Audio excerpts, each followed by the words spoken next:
70% of jobs are found through networking, which means, like it or not, we need to be out there meeting new people, even if you're an introvert. So today I'm going to share with you the 2 best ways for introverts to network, plus the super secret weapon that it seems all introverts possess that extroverts have a much harder time with. Let's just put it that way. So stay tuned.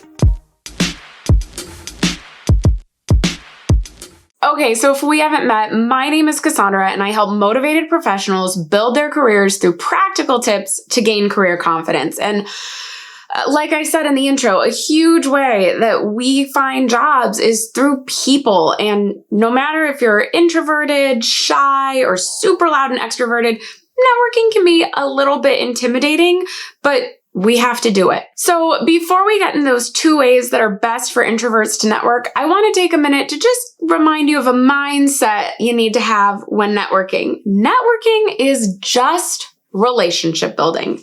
That's it. If you have made a friend, we can network. You're just building relationships. When you meet somebody or you're introduced to someone, this isn't, oh my gosh, you could hold the keys to my future career success for all time. No, it's, I'm going to get to know this person. So keep that in mind. All networking is just relationship building. So the 2 ways that I think are most natural for introverts to network. Number 1, creating content. You can be creating content that draws people to you. And yes, that is networking. When you put content out there, be it YouTube, blog posts, Instagram, TikTok, Reels, whatever. If you're putting things out there, LinkedIn, hello. If you're putting things out there about who you are, what you believe, your thoughts on your industry, your job search process, you are creating your brand and you're giving people the opportunity to get to know you. Hey, it's still relationship building, and to comment and interact with you. So this is what's known as inbound networking. You are drawing people in to you. And so sometimes this with introverts is a little bit easier than reaching out to people because you're a bit more in control. You are getting to choose what you talk about, right? You are getting to choose what you want others to talk about with you because you're creating the subject matter. So then they comment and you can interact with them in the comments and start building relationships from there. But you're a bit more in control, and depending on your creativity, we get to have some more creative license with this one. My suggestion to you would be try to post something once a week and choose one platform. Be that, like I said, your own blog, a podcast, YouTube, LinkedIn posts, I think would be a great place for this, but choose a spot, create something once a week, and then interact with people who comment and see what you're doing. Now, the other great way for introverts to network is through informational interviewing. And that is exactly what it sounds like. It's interviewing somebody to gather information about where they work, what they do, something you have in common, even just to get to know them better. And yes, this one does mean we have to, actually verbally talk to people.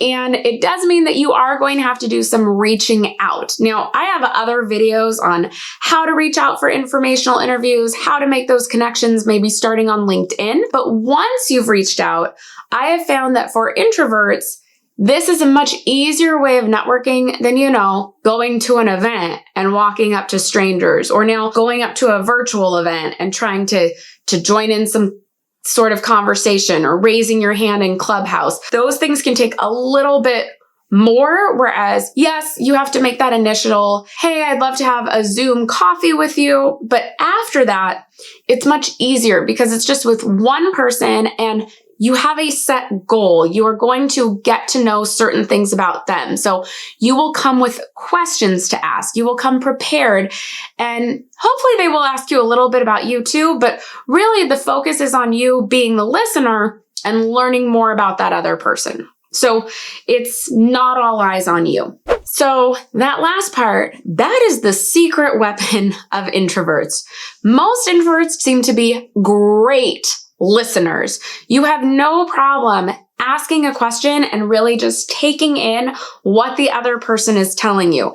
Extroverts, we like to jump back in and tell our story too. And did you hear what I thought about that? No, you are going to be a great networker if you can be a great listener, because there are anecdotes after anecdotes in books of people going to a party and talking with a bunch of people, and the person who's being asked all the questions will walk away from the party and go, who is that girl who just kept asking all those questions? I really like her, even though they know like nothing about you. So if you are the person who can ask a lot of questions, who isn't me during the networking process, you're actually going to come off really, really well, and they're going to be much more favorable towards you. Or it often seems that then people are much more likely to help you out in the future because you were a great listener. So just know that in informational interviews, your attentive listening skills can give you a very strong advantage in making a great impression. So these two ways I think are the best for introverts to get started with networking. Now, this is just scratching the surface on networking. I actually have other videos about how to network. You can find those here, and I'll put some links in the description box below. Feel free to grab my free job search prep checklist down below as well to help you keep going in that job search. That's it for today. Be sure to subscribe if you haven't already. Hit the notification bell so you know when new videos come out, and I'll see you in the next one. Bye.